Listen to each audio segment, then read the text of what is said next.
అన్నమయ్య జిల్లాలో అయ్యప్ప భక్తుడిపై దాడి స్థానికంగా వివాదానికి దారితీసింది. ఈ వివాదంపై స్పందించారు జిల్లా ఎస్పీ. మత విద్వేషాలు రెచ్చగొడితే కఠిన చర్యలు తీసుకుంటామన్నారు.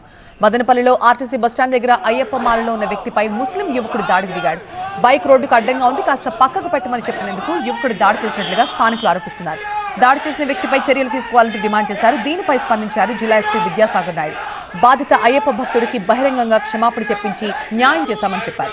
కొందరు మద్యం సేవించి రాద్ధాంతం చేశారన్నారు. మత విద్వేషాలు రెచ్చగొడితే కఠిన చర్యలుంటాయని హెచ్చరించారు. ముందస్తుగా మదనపల్లిలో పలుచోట్ల పోలీస్ పికెటింగ్ ఏర్పాటు చేశామని చెప్పారు జిల్లా ఎస్పీ.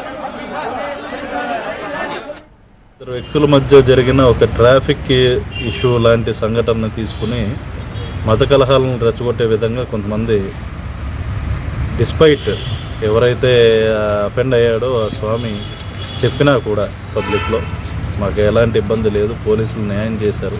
ఇన్ఫ్యాక్ట్ అతను వెంటనే పోలీస్ స్టేషన్లో క్షమాపణ కూడా చెప్పడం. పీఎం కుసుమ్ పథకం ద్వారా సోలార్ ప్యానెల్స్ పై సబ్సిడీ పొందాలి అనుకుంటున్నారా? ఆ ప్రాసెస్ ఏంటో తెలుసుకోవడానికి ఇప్పుడే ఫ్రీడమ్ యాప్ని డౌన్లోడ్ చేసుకోండి. జరిగింది వాలంటరీగా. అది ఈ గొడవ ఎంతకన్నా పెద్ద చేయకూడదు అనుకుంటున్నామని బోత్ సైడ్స్ అగ్రీ చేశారు. అయ్యప్ప స్వామి భక్తులకి ఎక్కడా ప్రాబ్లం లేదు. దీంట్లో వాళ్ళు వచ్చారు, వాళ్ళకి న్యాయం జరిగింది అనిపించింది, వాళ్ళు మాట్లాడారు, వెళ్ళారు. కానీ కొంతమంది రాజకీయ పార్టీల్లో ఉన్న వ్యక్తులు కానివ్వండి, అదేవిధంగా లోకల్గా కొంతమంది తాగేసి కూడా వచ్చి గొడవ చేశారు. దీంట్లో ఇప్పటికో 50 మందిని గుర్తించాం. మొత్తం సీసీటీవీ ఫుటేజ్లు అన్నీ తీసి ఇప్పుడు ఎఫ్ఐఆర్స్ అనేది లాంచ్ చేయమంటున్నాం.